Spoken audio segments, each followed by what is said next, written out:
ആട്ടവും പാട്ടുമായി ലോക ഭിന്നശേഷി ദിനം ആഘോഷമാക്കി ധർമ്മടം ജെ.സി. സ്പെഷ്യൽ സ്കൂൾ വിദ്യാർത്ഥികളും അധ്യാപകരും. ശാരീരിക വെല്ലുവിളികളെ അവഗണിച്ചാണ് തങ്ങളുടെ ദിനം വിദ്യാർത്ഥികൾ കൊണ്ടാടിയത്. പരിമിതികളോട് പോരാടുന്ന ഭിന്നശേഷിക്കാരുടെ സാമൂഹ്യ പങ്കാളിത്തവും അവരുടെ കഴിവുകൾ പ്രോത്സാഹിപ്പിക്കുക എന്ന ലക്ഷ്യത്തോടെയാണ് ലോകമെമ്പാടും ഇന്ന് ഭിന്നശേഷി ദിനം ആചരിക്കുന്നത്.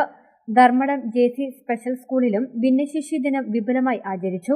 സിനിമാ പിന്നണി ഗാനരംഗത്ത് ശ്രദ്ധേയയായ ശ്രീഗോപിക ഗോകുൽദാസിന്റെ പാട്ടിനൊപ്പം വിദ്യാർത്ഥികൾ തങ്ങൾക്ക് വേണ്ടിയുള്ള ഈ ദിനം നൃത്തം ചെയ്തും സ്വന്തം പരിമിതികൾ മറികടന്നും ആഘോഷമാക്കി മാറ്റി.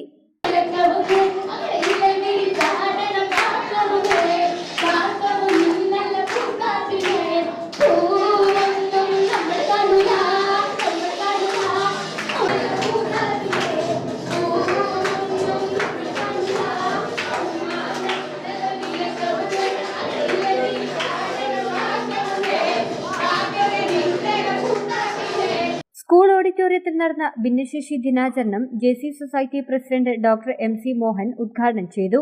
കെ.സി. അബ്ദുൽ സലീം അധ്യക്ഷത വഹിച്ചു. School principal P. Shobhana, V. Rajendran, K. Jayalalitha തുടങ്ങിയവർ സംബന്ധിച്ചു. News bureau, Thalassery.